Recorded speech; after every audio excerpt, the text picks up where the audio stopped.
Okay, now you've shown the business and someone has some objections. They have some questions they need answered. And almost everyone that looks at this business, as we said, ends up saying maybe. What maybe means is I have some concerns or I need more information. There's 4 main objections you hear over and over in this business. Almost everybody that ever has an objection to getting started, it's one of 2 things. Either I don't have the time or I don't have the money. Now, I frequently remember somebody told me years ago, said, if you don't have time and money to start this business, they always ask them, do you have a television set? If so, sell it. Now you have both time and money, because we all spend way too much time watching television. But what I hear all the time is, I don't have the money. And my answer to I don't have the money is, great. I thought we had a problem. So what I'm hearing you say is the only reason you're not ready to get started right now is you don't have the $429 it takes to get started. Is that right? And they say, yeah, that's it. I say, great. Then we don't have any problem. And they're looking at me like I'm from outer space at that point. But I say, well, let's get started right now. We'll figure it out. Who is the first person that came to mind when you thought about this business? Let's make a list of some people that might be good at this. You and I'll get started doing it together, and we'll come up with the money along the way. Now, the reason I do that is, just like Brian taught you, I want the man to start giving me a list of people to work with. I want him to engage in the business. We're not trying to sell him, but we want someone to engage in it. And once he starts building that list, he's engaged. Now, I'm not going to call their prospects for him. I'm going to have them call them. I'm going to help them with that. But once they start making a list, they have said yes. And the truth on the answer, I don't have the money, in 90% of the times, what they really mean is I can't see myself allocating $429 to this yet, because I'm not quite that confident yet. And the only way to overcome that confidence question is to show them that you're going to help them and they can be successful. So anytime somebody says, I don't have the money, congratulations, you just found a new consultant. They're ready to get started. The key there, though, is I empathize with them and I point out to them that I saw very clearly what you told me is that you don't have the $429 to get started. Because you want to clarify that, because sometimes you'll say, is what you're telling me you don't have $429? They'll say, well, no, I mean, I got money. I just don't think I have time. And you find out that it wasn't really money. That wasn't the objection. You say, oh, you don't have the time. Well, that's perfect, because I'm not asking for much of your time. I work this business full time, or I work this business however many hours a week you work it, and I'm not asking you to put much time.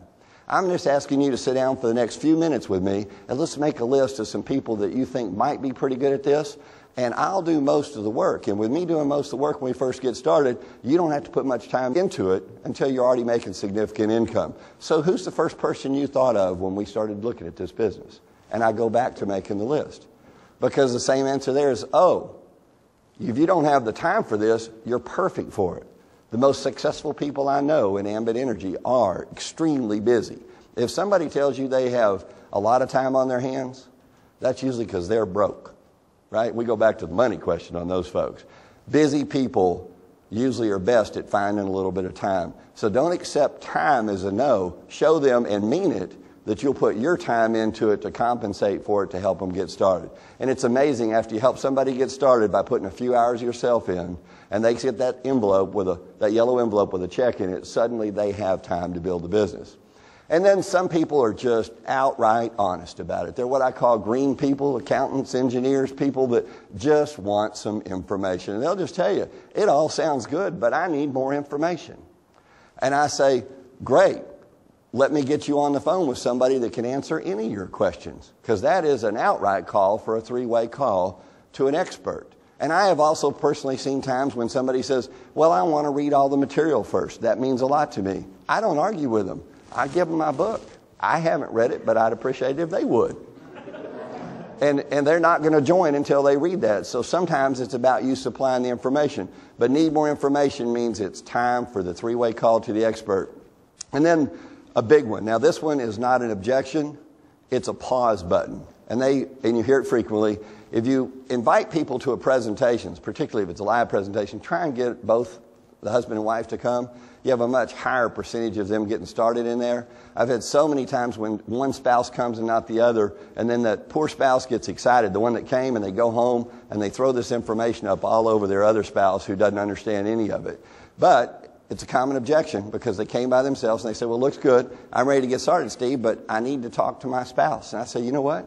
I completely agree, because this is a family business. Now, she doesn't or he doesn't have to do it with you, but you need their support to be successful. But let me ask you, did you understand everything you saw when you saw the presentation? Well, maybe not everything. You say, great. Why don't you let me answer her questions or his questions and give them a fair chance? Why don't we meet tomorrow night for supper? I'll come by and pick y'all up about 6:30, and let's go have dinner together and make sure we get all her questions answered.